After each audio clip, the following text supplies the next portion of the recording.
Sekali lagi Assalamualaikum warahmatullahi wabarakatuh. Kita sambung pada ayat seterusnya. A'udzubillahi minasyaitonirrajim. Bismillahirrahmanirrahim. Apakah? Ni istifham juga. Kuntum, kamu sebelum itu syuhada, telah menjadi saksi. Apabila hadara maknanya kita pun selalu kata hadir atau dekat atau menghampiri. Yaqub iaitu Nabi Yaqub alaihissalam. Al-maut iaitu kematian. Hadara Yaqub al-maut, ketika maut menghampiri Yaqub alaihissalam. Ingatlah apabila dia telah berkata, li bagi, bani anak-anak jamak, banun anak, bani anak-anak, banihi bagi anak-anaknya, ma tidaklah atau janganlah, tak buduna daripada akar kata abada, tak buduna fir mudari jamak hadir. Tak buduna kamu menyembah, min selepas atau selepas ba'di, selepas min ba'di dari selepas, ba'di selepas, min dari selepas itu. Qalu lalu anak-anak Nabi Yaqub alaihissalam berkata, melalui qalu ni jamak, mereka berkata, na'budu ani fil mudari mutakallim, na'budu kami menyembah, ilaha iaitu Tuhan, ka engkau, Tuhan engkau, wa dan ilaha Tuhan, abai, abaun maknanya bapa-bapa, abun maknanya bapa, aba ni bapa-bapa. Jadi dalam bahasa Arab, saya perlu jelaskan di sini juga dalam hal lughat sekarang ni, abun. Abun ini boleh kepada bapa juga, dipanggil bapa abun. Kemudian kepada pakcik pun dipanggil abun juga. Dan bahasa Arab, ibu bapa pun dipanggil abawain. Abawain maknanya kalau kita terjemah yang direct, dua bapa lah. Tapi sebenarnya bukan. Maknanya ibu bapa. Itu gaya bahasa Arab. Kemudian bila disebutkan datuk dengan bapa kita, itu pun dipanggil abawain. Jadi abun boleh bapa, boleh datuk, boleh pakcik juga. Abaika, bapa-bapa kamu, bapa-bapa engkau, bapa-bapa engkau.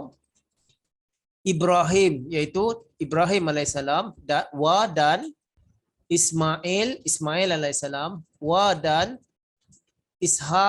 Ishaq alaihissalam. Ilah iaitu Tuhan, wahidah, Tuhan yang satu. Ilahan wahidah, Tuhan yang satu. Wa dan nahnu kami, lahu lah baginya, muslimun, orang-orang yang berserah diri. Wa nahnu lahu muslimun, kami adalah orang-orang yang berserah diri. Muslim kita dah belajar sebelum ni, muslim itu orang yang taat, patuh dan berserah diri. Jadi terjemahannya yang mudah, am kuntum syuhada'a idh khadara Yaqubal maut. Apakah kamu tidak pernah menjadi saksi ketika maut telah menghampiri Nabi Yaqub alaihissalam. Dikatakan hadara Yaqubul maut, ini gaya bahasa muhawarah, maknanya dah kehidupan dah hampir-hampir lah, memang dah hampir kepada maut. Hazrat Masih Maud alaihissalam pernah menjelaskan bahawa keadaan itu juga pernah kepada bapanya, ayahandanya. Ayahandanya memang seorang yang badan besar, kuat. Tapi satu hari dia jatuh sakit.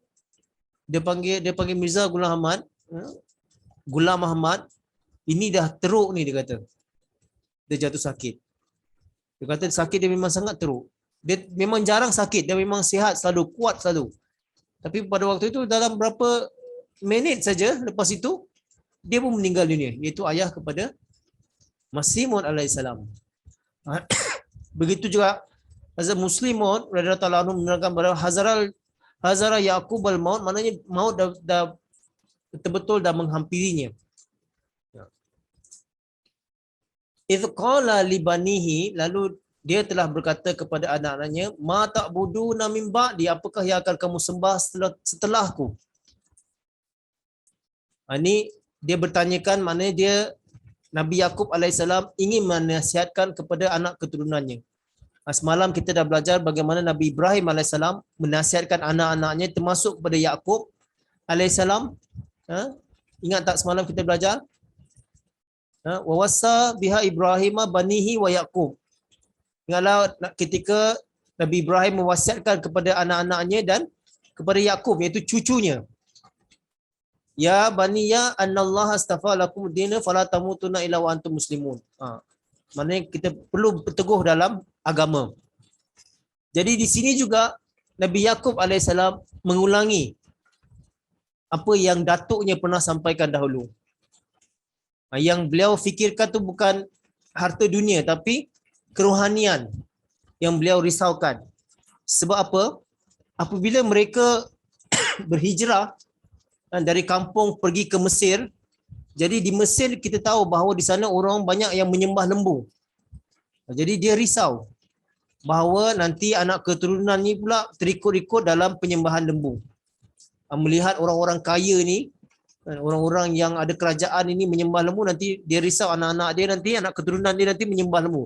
Padahal mereka telah menyaksikan bagaimana kebesaran Allah Subhanahu Wa Taala, keagungan Allah Subhanahu Wa Taala, kurnia Allah Subhanahu Wa Taala kepada Nabi Ibrahim alaihissalam, kepada Nabi Ishaq alaihissalam, kepada Nabi Ismail alaihissalam. Maka tu diingatkan di sini. Anak-anak keturunannya pun, anak-anaknya pun berkata, qalu na'budu ilahaka wa ilaha abaika Ibrahim wa Ismaila wa Ishaqa ilaha wahida. Lalu mereka berkata, kami akan menyembah Tuhan engkau dan Tuhan kepada bapa-bapa engkau, iaitu Ibrahim, Abun, Ismail dan Ishaq, iaitu Tuhan yang satu. Jadi anak-anak Nabi Yaqub alaihissalam mereka berjanji akan menyembah Tuhan yang satu. Tuhan yang pernah bapa mereka, datuk mereka, bapa mereka percayai. Dan mereka telah lihat bagaimana kebesaran pertolongan kurnia daripada Allah Subhanahu Wa Taala. Ada penulis orang-orang Kristian mempertikaikan. Mereka mengatakan ayat ini tak betul. Kan dia katakan abaika, bapa-bapa kamu Ibrahim, Ismail dengan Ishak. Dia kata Ismail bukan bapa kami. Tapi ini semua kerana mereka tidak faham bahasa Arab. Seperti saya dah terangkan di awal tadi, dalam hal lugat, hal kamus, abun ini boleh kepada bapa juga, kepada pakcik juga, kepada datuk pun juga. Jadi saya dah terangkan di awal tadi. Jadi Ismail ini adalah pakcik mereka. Dan mereka sedar, mereka tahu sebenarnya anak-anak Nabi Yaqub alaihissalam, mereka tak ada objection, tidak ada perselisihan mengenai Ismail. Sebenarnya mereka terima. Kan? Ismail dengan Ishak. Tapi kemudianlah ada yang ramai yang mempertikaikan macam-macam dalil mereka kemukakan untuk membuktikan bahawa Ismail ini terkeluar daripada berkat dan nikmat kerohanian. Tapi sebagaimana kita dah belajar sebelum ni juga bahawa nikmat kerohanian ini sebagaimana Allah Taala telah janjikan kepada Ishak alaihissalam, begitu jugalah terhadap Ismail alaihissalam. Kepada kedua-duanya pasti akan sempurna. Jadi mereka anak-anak Yaqub alaihissalam berkata mereka akan beriman kepada Allah Taala, iaitu Tuhan Ibrahim, Tuhan Ismail dan Tuhan Ishak, iaitu Tuhan yang satu. Jadi di sini menarik perhatian kepada orang-orang Yahudi dan Nasrani bahawa mereka hanya mengagungkan Nabi Ibrahim alaihissalam dengan Ishak. Mereka sukar untuk menerima keberadaan Nabi Ismail alaihissalam. Mereka menganggap bahawa tidak ada kelebihan pada Ismail alaihissalam, tidak boleh lahir keturunan rohani yang suci, tidak boleh lahir lagi nabi daripada Ismail alaihissalam. Tetapi di ayat ini lihat bagaimana anak-anak Nabi Yaqub alaihissalam mengatakan mereka beriman kepada Allah Taala, kepada Ibrahim, kepada Ismail dan kepada Ishak. Sebenarnya mereka beriman. Jadi mereka tidak akan menyekutukan Allah Taala. Mereka tidak akan melakukan syirik. Jadi inilah selalu yang dilakukan oleh para anbiya untuk menasihatkan keluarganya atau umatnya supaya teguh dalam keimanannya. Di sini saya suka ingin memberikan satu contoh. Kita lihat dalam peristiwa Fatah Mekah, Nabi Muhammad sallallahu alaihi wasallam mendapat perintah bahawa Hinda itu adalah dalam senarai untuk dibunuh kerana dia telah bunuh ramai orang-orang Islam.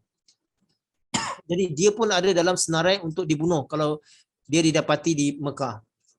Tetapi Hinda ni bijak. Dia pandai. Dia duduk di kalangan kaum-kaum wanita, kan, mengenakan parda tutup mukanya. Jadi orang tak perasan, orang tak tahu siapa mana satu Hinda. Tapi bila kaum-kaum ibu ni, kaum-kaum wanita ni dipanggil menghadap Rasulullah sallallahu alaihi wasallam, dan Rasulullah sallallahu alaihi wasallam menyatakan bahawa apabila mereka baiat masuk ke dalam Islam, mereka harus tinggalkan sembahan-sembahan berhala. Jauhkan diri daripada perkara-perkara syirik. Lalu pada waktu itu Hinda bangkit bersuara. Dia kata, "Wahai Muhammad, apakah kami akan melakukan syirik lagi? Padahal engkau itu dulu seorang. Kami ramai. Kami menentang kau. Tetapi engkau berjaya. Dulu engkau tak mempunyai pertolongan. Kami menentang, berperang dengan engkau. Tapi engkau selalu berjaya. Tuhan engkau datang menakluk Mekah. Tuhan-tuhan berhala tidak dapat melakukan apa-apa lagi. Apakah kami akan melakukan syirik selepas ini? Setelah melihat semua ini?" Jadi itu jawapan daripada Hinda mewakili kaum wanita semua bahawa mereka tidak akan melakukan syirik lagi. Begitu jugalah anak-anak Yaqub alaihissalam, kan, dulu mereka menentang Yusuf alaihissalam. Mereka tak suka dengan Nabi Yusuf alaihissalam. Jadi tidak menyukai Nabi Yusuf alaihissalam itu maknanya keimanan mereka dah rosak. Walaupun dia tahu bapanya itu seorang nabi, kan, seorang dia panggil khalifah di tengah-tengah mereka juga yang memimpin keluarga mereka, dan selalu menceritakan tanda-tanda Allah Subhanahu Wa Taala, tetapi mereka menentang Nabi Yusuf alaihissalam, cuba membunuhnya. Tetapi akhir cerita Nabi Yusuf alaihissalam selamat dan berjaya, akhirnya menjadi pembesar dan menjadi nabi di Mesir. Dan mereka semua tinggal di Mesir mendapat berkat, kelebihan, kurnia daripada Nabi Yusuf alaihissalam. Dan mereka dah lihat bagaimana pertolongan Allah Subhanahu Taala ada pada Nabi Yaqub alaihissalam dan ada pada Nabi Yusuf alaihissalam. Mereka dah nampak dengan jelas lagi dah. Segala usaha mungkar mereka itu tidak dibatalkan, telah digagalkan oleh Allah Subhanahu Taala. Jadi itulah digambarkan di sini. Mereka dikatakan di sini ada, pada waktu ayah kami Yaqub meninggal dunia, beliau memanggil kepada 12 puteranya dan berkata kepada mereka, "Dengarlah akan perkataan bapakmu Israel. Apakah kamu masih mempunyai satu keraguan dalam hatimu mengenai yang suci? Mubaraklah dia." Mereka berkata, "Dengarlah hai Israel ayah kami, sebagaimana tiada keraguan di dalam hati anda, demikian pula tiada dalam hati kami. Sebab junjungan itu Tuhan kami, dia yang tunggal." Jadi mereka dah mengakui. Kalau dulu mereka berdosa, tapi mereka sudah sedar dan mereka mengakui Allah itu satu, Allah itu maha berkuasa. Allah Ta'ala itu boleh melakukan apa sahaja. Allah Ta'ala boleh meninggikan derajat sesiapa sahaja yang dikehendakinya. Allah Ta'ala boleh mengirim nabi-nabi utusannya. Sebab tu dilanjutkan lagi, "Wa nahnu lahu muslimun." Dan sesungguhnya kami itu di kalangan orang-orang yang besar diri, yang patuh, yang taat. Jadi bila dikatakan wa nahnu muslimun, ini menunjukkan mereka orang-orang muslim itu bagaimana, bukan saja mereka beriman kepada Allah Subhanahu Wa Taala, tapi mereka beriman kepada nabi-nabi utusan Allah Subhanahu Wa Taala. Sebab tu disebutkan di sini, ilah Tuhan engkau Ibrahim juga, Nabi Ibrahim, Nabi Ismail, Nabi Ishak. Jadi mereka beriman kepada semuanya. Ini dimasukkan dengan muslim. Jadi sebenarnya orang-orang yang taat kepada Allah Ta'ala dan taat kepada Nabi, itu dikatakan Muslim. Jadi kita pun orang-orang Islam dikatakan Muslim kerana kita taat kepada Allah Ta'ala, taat kepada Nabi utusan Allah Subhanahu Wa Ta'ala. Sebab tu taat kepada Nabi pun adalah sangat penting kerana taat kepada Nabi merupakan taat kepada Allah Subhanahu Wa Ta'ala juga. Sebab itu Nabi Muhammad SAW Allah Ta'ala telah berikan kedudukan kul in kuntum tuhibbunallah fattabi'uni. Kalau kamu ingin dicintai Allah maka ikutilah aku. Iaitu ikutilah Nabi Muhammad SAW. Yuhibbukumullah, mana kamu akan dicintai Allah. Jadi itu penting. Orang-orang Muslim itu maksudnya mereka yang beriman kepada Allah Ta'ala, beriman kepada Nabi-Nabi utusan Allah Subhanahu Wa Ta'ala. Kita sambung pada ayat seterusnya, nanti boleh tanyakan di sini kalau ada yang nak tambah nanti. Tilka, itulah. Kalau zalika, inilah, ni isim isyarah. Tilka itulah ummatun, umat, qad telah khalat, berlalu. Qad khalat telah berlalu. Laha bagi mereka ma apa-apa kasabat yang mereka telah usahakan, wah dan la bagi kum kamu, walakum dan bagi kamu ma apa-apa yang kasab kamu, kasabah telah usahakan, iaitu tum kamu telah usahakan. Ma kasabtum apa-apa yang telah kamu usahakan. Wa dan la janganlah tus'aluna kamu menyoalkan atau mempertanyakan amma mengenai kanu mereka itu ya'lamun, apa yang mereka telah lakukan, apa yang telah mereka orang yang terdahulu pernah kerjakan. Jadi apa maksud ayat ini? Terjemahannya yang mudah dahulu. Tilka ummatun qad khalat, itulah umat yang telah berlalu, zamannya pun telah berlalu. Laha ma kasabat walakum ma kasabtum, baginya apa yang kamu telah usahakan, mereka telah usahakan, dan bagi kamu apa yang telah kamu usahakan. Jadi umat-umat yang terdahulu, nabi-nabi dengan umat-umatnya yang terdahulu itu telah berlalu. Dan sekarang giliran kamu pula. Apa yang kamu usahakan itu yang akan dikira. Jadi tidak lagi ada tanggungan. Mereka tidak boleh mengatakan mereka masih mempunyai kepercayaan bahawa bangga dengan nabi-nabi mereka, nabi-nabi yang terdahulu. Kerana mereka tahu, mereka telah lihat, mereka telah nampak bahawa nabi-nabi yang terdahulu pernah berusaha bekerja keras untuk mendekatkan diri kepada Allah SWT dan mereka berjaya. Dan banyak hukum-hukum perintah daripada Allah SWT selalu mereka dengar, nabi-nabi ini dengar dan nabi-nabi itu laksanakan dan sempurnakan dengan penuh jayanya. Jadi Allah SWT mereka menganggap usaha-usaha nabi-nabi atau bapa-bapa mereka yang terdahulu, orang-orang suci yang terdahulu, itu akan memberi jaminan kepada mereka. Tetapi di sini Allah Ta'ala membantah pandangan yang seperti itu. Umat yang telah berlalu itu telah berlalu, bagi mereka apa yang mereka telah usahakan dan bagi kamu apa yang kamu usahakan. Bahawa sama ada kebaikan orang itu kamu tidak bertanggungjawab, keburukannya pun kamu tidak bertanggungjawab. Masing-masing bertanggungjawab atas amalan masing-masing. Jadi Allah SWT tidak akan tanyakan apa yang Nabi Ibrahim telah lakukan, Ismail, Ishak telah lakukan. Allah Ta'ala akan tanyakan di akhirat nanti, apa yang kamu lakukan? Apa amalan kamu?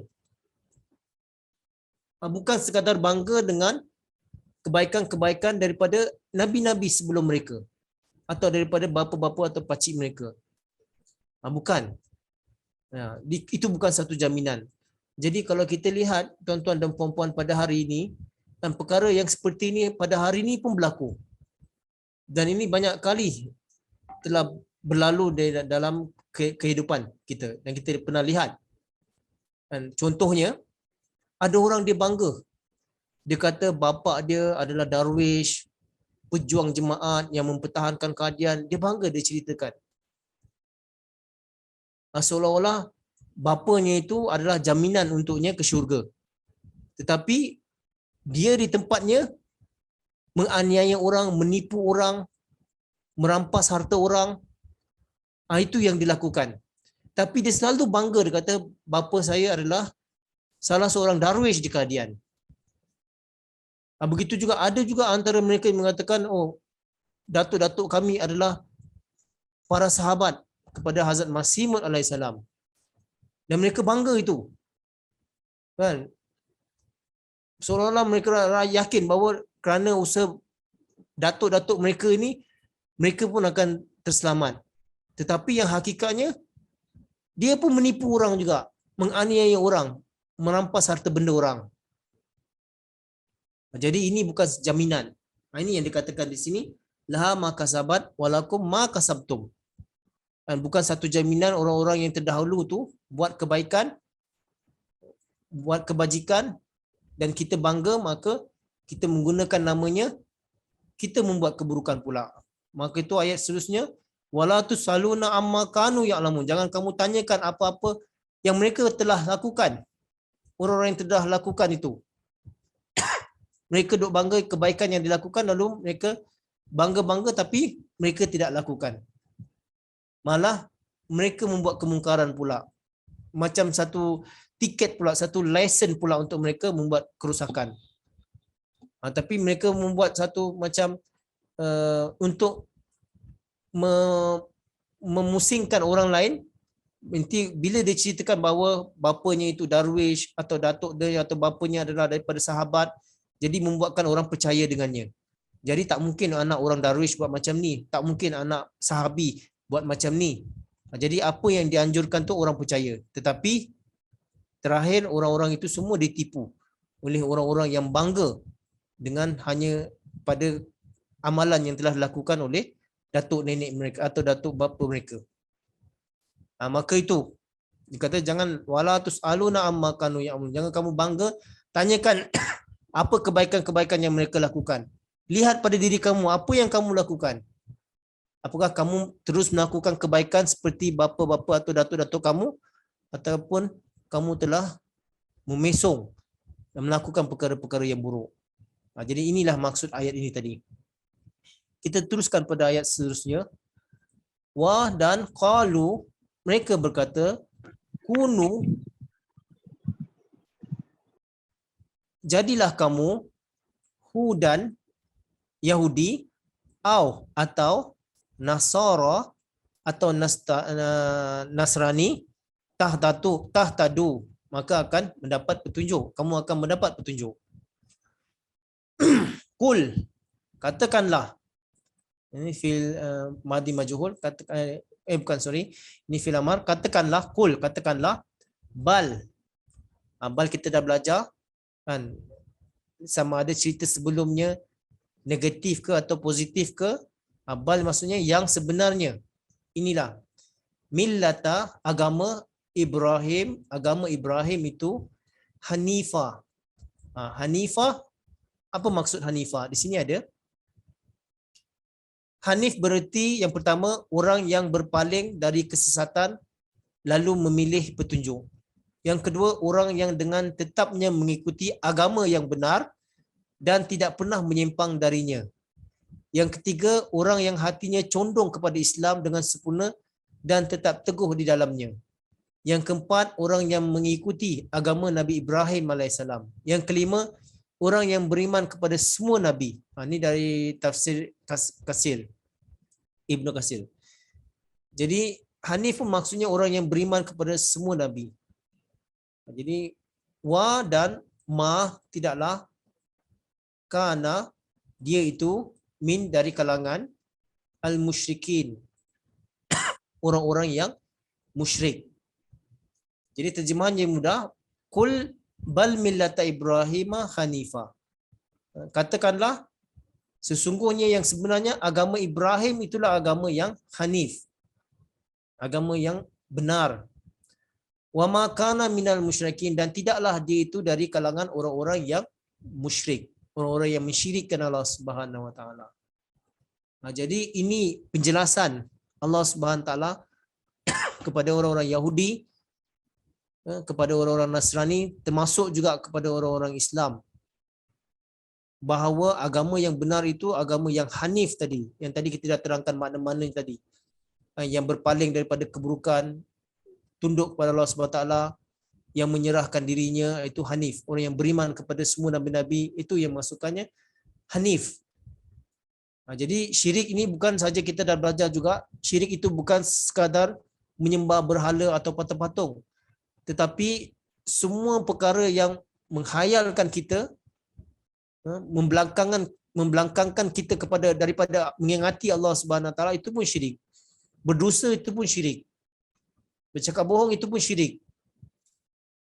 Jadi wa makana minal musyrikin, jadi Nabi Ibrahim AS bukanlah di kalangan orang-orang yang musyrik. Yang tadilah bukan sekadar menyembah berhala, berbohong, berdusta, menganiaya, sibuk dengan hal-hal dunia, kesibukan dunia lalu melupakan Allah Subhanahu taala, itu semua syirik. Tapi Nabi Ibrahim bukan jenis yang seperti itu. Jadi kalau kita mengaku agama kita agama yang benar, kita perlu mengikuti Ibrahim, agama Ibrahim yang sebenarnya. Dan ini juga satu lumrah, boleh terjadi. Apabila Allah SWT mengirimkan Nabi, seorang Nabi, mereka akan menerima Nabi itu dan beriman kepada Allah SWT dan beriman kepada Tauhid. Tetapi setelah ketiadaan Nabi itu, lama-lama di kalangan umat itu boleh menjadi rosak. Mereka tidak ada panduan, tidak ada pemimpin. Mereka boleh menjadi rosak, maka terjadilah sembahan-sembahan berhala.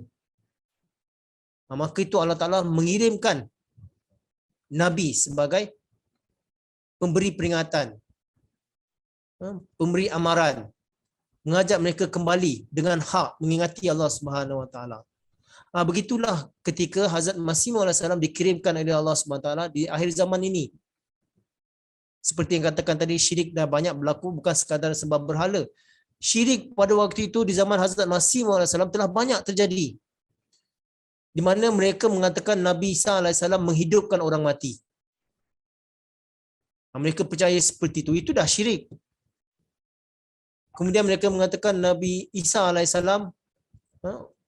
boleh menyembuhkan pelbagai penyakit. Penyakit-penyakit yang memang susah nak baik, kronik apa, tapi boleh menyembuhkan penyakit. Dan banyak lagi syirik-syirik yang berlaku dalam dunia Islam. Mereka menyembah ke kubur, berdoa ke kubur. Itu berlaku. Dan percaya Nabi Isa AS masih hidup di atas langit, yang merupakan sebuah akidah orang Kristian. Kalau orang Islam percaya Nabi Isa AS masih hidup di atas langit, itu secara tak langsung mereka menyokong akidah orang Kristian. Jadi bila kedatangan Hazrat Masih Maud AS di akhir zaman, ini dunia Islam dah rosak. Dah banyak berlaku syirik di dalamnya. Jadi maka itu Allah Ta'ala mengirimkan Hazrat Imam Mahdi AS untuk menghidupkan kembali agama itu, memperbaharui agama itu. Sama juga yang berlaku di Mekah ketika Nabi Ibrahim AS sudah tiada, lama kelamaan umat itu menjadi rosak. Walaupun ada 360 lebih berhala dekat keliling Kaabah itu, tetapi mereka tetap mengatakan Nabi Ibrahim tidak pernah mengajar kami untuk menyembah pada berhala-berhala ini. Mereka tahu bukti dalam sejarah semua yang menyatakan bahawa Nabi Ibrahim AS itu adalah hanif, menyembah Tuhan yang satu. Mereka tidak pernah mengkaitkan berhala-berhala itu terhadap Nabi Ibrahim AS. Tapi memang dah rosak. Maka itu Allah Ta'ala kirimkan Nabi Muhammad SAW. Kerana banyak syirik dah berlaku pada waktu itu. Dengan kurnia kedatangan Nabi Muhammad SAW, maka dibawa kembali pelajaran Tauhid, beriman kepada Allah Ta'ala yang satu, lalu semua berhala-berhala itu telah dihapuskan. Jadi mereka tidak ada lagi yang menyembah kepada berhala dan tidak ada lagi orang-orang musyrik. Cuma sedikit je lah. Tapi secara keseluruhan, secara umumnya, ramai orang-orang Arab selepas itu telah beriman kepada Nabi Muhammad SAW. Jadi inilah memang Nabi Ibrahim pun, semua Nabi-Nabi bila dikirimkan oleh Allah SWT, pasti ada kerosakan, kesyirikan yang berlaku pada umat pada waktu itu. Jadi maka itu perlu datang Nabi untuk membersihkan umat manusia ini daripada berlaku syirik terhadap Allah Subhanahu Wa Taala. Jadi baiklah tuan-tuan dan puan-puan, saya rasa ini dulu untuk kelas kita pada hari ini, kerana ayat seterusnya panjang, kita akan sambung pada minggu hadapan insya-Allah taala. Jazakumullah atas perhatian semua. Kita akan sambung selepas ini dengan sesi soal jawab dan perbincangan. Wabillahi taufiq wal hidayah. Assalamualaikum warahmatullahi wabarakatuh.